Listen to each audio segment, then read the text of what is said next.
quickly read out and then explain. Okay, so selecting cleaning equipments for housekeeping. So who is responsible for choosing the right thing for the productivity of the housekeeping department? It is the executive housekeeper or the assistant housekeeper, also known as deputy housekeeper. Okay, so they are the ones who go to the shops wherever they get the stuffs, and then they ask for demonstrations and ask like where it is usually used in like higher hotels where they can get reviews of the products. Okay, so there are various things to keep in mind, like we have factors to keep in mind.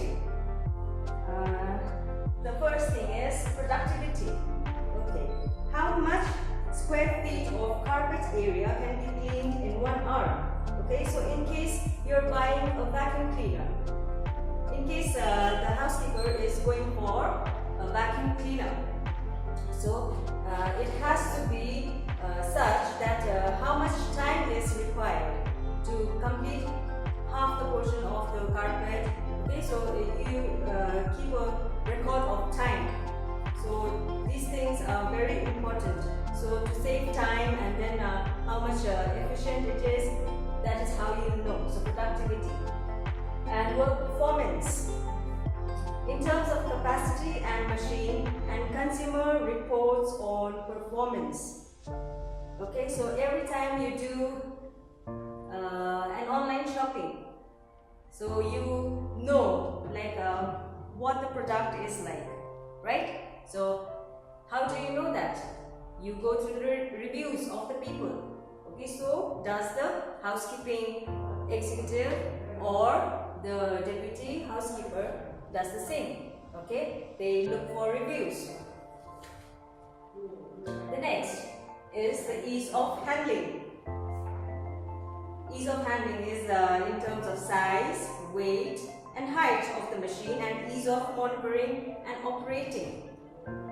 Okay, I think this is an easy one because the ease of handling, okay, it has to be like very lightweight so that you can carry across the rooms and not hurt anyone. Okay, and the size, weight, everything matters. So ease of handling the right stuffs. And next is appearance. Okay, appearance is something like if you are using a high-class vacuum cleaner. Okay, so you have a class vacuum cleaner, and then when you walk across the corridor to clean the room and the guest sees you, and the impression that it builds, like you are using one of the finest vacuum cleaners in the hotel. Okay, so this is what matters, the appearance of thing being used in the hotel. Okay, so the next is the accessories. What kind of accessories are required or available? The accessories are such like whether you get the right thing to clean the hotel rooms or the public area, whatever. Okay, so you need to know like where exactly you can get the right stuffs. So next is the review procedures. So like when you have all the chemicals, so once you finish that, if you have to have a plan B, like plan A, you don't get the right stuff. Like for example, like what I mean to say is like plan A is such that if the shop who supplies you the same chemicals doesn't supply anymore, so you always have to have a plan B. Like you have to have a shop where you can just switch on to. Okay, so plan A to plan B. So that is the review procedures. The next is the regular maintenance and care. So what kind of regular care and maintenance is required for the upkeep of the equipments? So how do you take care of your equipments? So you have to know the entire thing. You have to know the features actually. Okay, how it works and how it has to be cleaned, and then how you can maintain that and use it for a long period of time. Okay, so you cannot keep on adding the equipments again and again. Okay, so you have to have a thought in mind that it's going to be very expensive, and then you are not going to keep on adding to the cost of the hotel. Okay, so next is suitability. To the type of area, surface work, amount of obstruction, and cleaning frequency. Okay, so you have to know like where exactly the things can be used. So sometimes it's like the rough surface, sometimes it's like a very marble finishing. Okay, so you have to know like how and what kind you have to bring into the hotel. Okay. The next is versatility. Suitability, now versatility. Okay, to undertake various types of cleaning.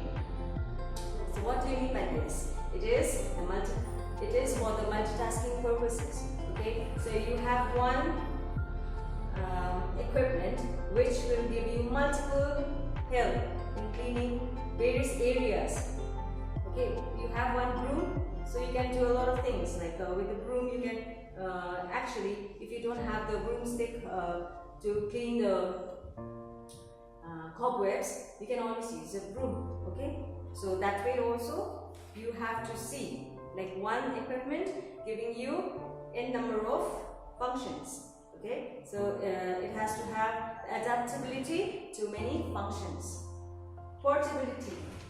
Next, in terms of ease of transfer between floors and the provision of wheels and detachable parts and consumer reports on life expectancy. So when you are in the hotel, like you have various floors, so it has to be very convenient for you to carry the stuff, the equipments to the next floor from the other floor. Okay, so it has to be like moving very efficiently for you as well. Next is noise level, which is a more important consideration because you will be cleaning adjacent and adjoining rooms. So this is just for an example. Okay, you have a corridor and then on either side you have rooms. So in order not to disturb the other guest, so if you are cleaning a room here and then the next door room, you have guests in there, and then your vacuum cleaner makes a lot of noise. Okay, so you are using it and then you are disturbing the other guest. So noise level also you have to check. And the next is availability of spare parts, easy servicing conditions, and lead time after booking of equipment. Okay, so you have to know like whether you get the spare parts later so that you can fix it, and then you have to have the knowledge like where you get them from. Okay, so the next is the protective design. It has to, the equipment has to be such that it has no sharp edges or something that will hurt you as well as the walls. You know, sometimes the beds, you just you're using the vacuum cleaner and then you, if there is any sharp edges, you're just going to scratch it, scratch the wallpapers. Okay, so you're going to make a haywire thing out of the rooms you are cleaning. Okay, so the next is ease of storage. Okay, so it has to be such that it doesn't occupy too much space. So easily it has to be fitting in any of the right places that you think should be in. Okay, so you have to know like what size, what corner it is, and then when you place the subject, the equipment, then it has to fit in there properly. Okay, so it doesn't take much space there. The next is the cost. Okay, so when you are buying anything, any equipment, as a sum of initial costs, operating costs, maintenance and depreciation, as well as hiring considerations purchasing. Okay, so you have to make sure that when you are investing in a thing, you have to know that the maintenance amount should not raise the purchase amount. Okay, so you get that. The next is the training. So in training, what training programs are given to the hotel staff when using the product? Okay, so before installing, the housekeeper must know many features about the thing, like I said earlier. Okay, so a training has to be taken by the buyer, that is the executive housekeeper and the deputy housekeeper, and then it has to be imparted to everyone who is using the equipment as well. Okay, so the training has to be given. It is usually during the orientation, and then briefing time also. You are well briefed about, you are given well training about the equipments that is handed over to you for cleaning the rooms. Okay, so this is it. I hope it's clear here. Just have a look.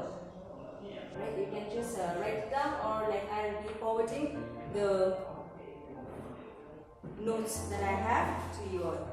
Okay, till then, thank you very much and stay safe.